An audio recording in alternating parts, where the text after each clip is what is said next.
बशर अल असद के खिलाफ जो फ्री सीरियन आर्मी लड़ रही थी उसको पैसे से सपोर्ट किया, हथियार पहुंचाए वहां पे, ताकि सीरिया के अंदर जो बशर अल असद है जो कि शिया है उसको हटाया जा सके। अब ये सारी चीजें जब चल रही थी तो ईरान जो कि शिया मेजोरिटी कंट्री है वो चाहता था कि सीरिया के अंदर बशर अल असद जो कि शिया है वही रूल करे, वो ना हटे वहां से। तो ईरान ने पूरी तरीके से सीरिया की जो गवर्नमेंट थी बशर अल असद उसकी मदद करना स्टार्ट किया, एक से एक एडवांस टेक्नोलॉजी और मिलिट्री तक भेजी सीरिया की गवर्नमेंट के पास, ताकि वो इस चीज से निपट कर अपनी जो एस्टैब्लिशमेंट है उसको कायम रखें। तो ये तो मिडिल ईस्ट की कंट्रीज हो गई। ऐसे ही बशर अल असद की दोस्ती रशिया से अच्छी थी और मिडिल ईस्ट के अंदर रशिया के जो इंटरेस्ट थे उनको पूरा करने के लिए बशर अल असद का सीरिया में रहना रशिया के लिए बहुत फायदेमंद था। तो रशिया ने भी बशर अल असद यानी कि सीरिया गवर्नमेंट की मदद करी। अब रशिया सीरिया में घुस के उस रीजन में अपना इन्फ्लुएंस करेगा और मदद करेगा तो यूएस कैसे पीछे हट सकता है। यूएस ने सीक्रेटली सीआईए को यह टास्क दिया कि फ्री सीरियन आर्मी को ट्रेनिंग दी जाए, उनको हथियार पहुंचाया जाए ताकि वो एस्टैब्लिशमेंट के खिलाफ लड़ सके।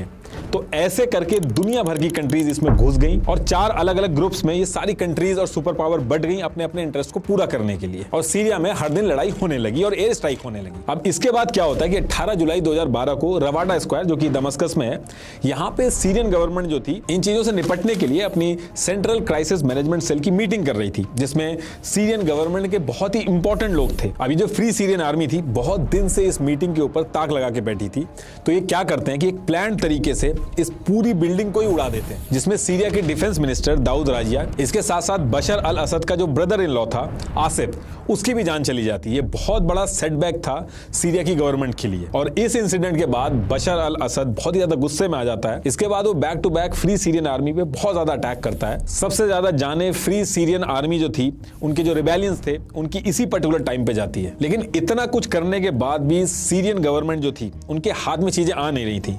ये जो फ्री सीरियन आर्मी के जो रिबेल्स थे ये इनको पीछे नहीं कर पा रहे थे, क्योंकि इनको बाहर से बहुत हैवी सपोर्ट आ रहा था। दमस्कस के अंदर गहुटा एक जगह है जहां पे जॉर्डन की तरफ से बहुत ही लार्ज स्केल पे हथियार पहुंचाए जाते थे, ताकि फ्री सीरियन आर्मी जो है वो गवर्नमेंट के खिलाफ लड़ाई लड़ते रहे। और मल्टीपल लड़ाई लड़ने के बाद भी सीरिया की जो गवर्नमेंट थी उसके पास इसका कोई तोड़ नहीं था। और ये जो गहुटा था दमस्कस के अंदर, यहाँ पे सुन्नी पॉपुलेशन बहुत ज्यादा थी, और स्पेशली ईस्ट साइड में क्या था कि जो पॉपुलेशन थी वो पूरी तरीके से सीरिया की गवर्नमेंट के अपोज में थी। और मल्टीपल टाइम सीरिया की गवर्नमेंट और यहाँ की पॉपुलेशन के बीच में बहुत बार लड़ाइयां हुई हैं, लेकिन उसके बाद भी सीरिया की गवर्नमेंट इनको रोक नहीं पा रही थी। और इस एरिया से ही जॉर्डन के थ्रू हथियार पहुंच रहे थे। तो जब इसका कोई सोल्यूशन नहीं मिला तो 21 अगस्त 2013 को एक बार 2:30 पे, फिर सेम डे 5 बजे केमिकल वेपन का यूज करती है सीरिया की गवर्नमेंट। एक सैरिन नर्व एजेंट था, उसका यूज किया गया।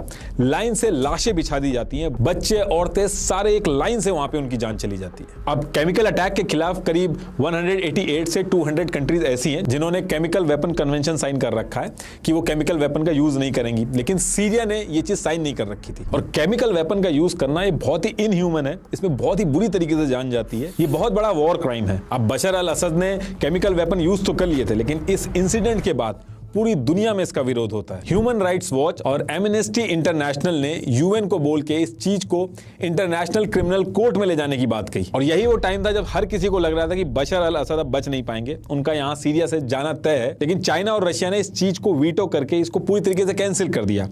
ऐसे ही 2017 तक 7 बार वीटो का यूज किया रशिया ने सीरिया को बचाने के लिए। और अगर ये वीटो ना होता तो कई सारी चीजें हो सकती थी, जैसे इनके ऊपर सैंक्शंस लग सकते थे या मिलिट्री इंटरवेंशन हो सकता था, अल असद को स्टेप डाउन करना पड़ सकता था। लेकिन रशिया और कहीं हद तक चाइना की मदद से बशर अल असद बच गए। लेकिन इसके बाद भी ये जब केमिकल हमला हुआ तो ओबामा ने इसका अपोज करते हुए सीरिया के बेसिस के ऊपर डायरेक्टली अटैक भी किए। It is in the national security interests of the United States to respond to the Assad regime's use of chemical weapons through a targeted military strike. और एक तरह से यहाँ पे यूएसए और रशिया जो था वो इनडायरेक्टली आमने सामने आ गए थे, जहां रशिया बशर अल असद के साथ खड़ा था और यूएसए फ्री सीरियन आर्मी के साथ खड़ा था। लेकिन यूएस का ये कहना था कि वो यहाँ पे घुसा है, यानी कि सीरिया में जो घुसा है वो आईएसआईएस का खात्मा करने के लिए घुसा है। तो यूएस ने सीरिया के अंदर अलग अलग बेसिस पे स्ट्राइक करी। इसके साथ साथ आईएसआईएस के जो ठिकाने थे वहां पे भी यूएस ने स्ट्राइक करी। इसके जवाब में आपने देखा होगा कि आईएसआईएस वाले जो थे वो यूएस सिटीजन जितने भी थे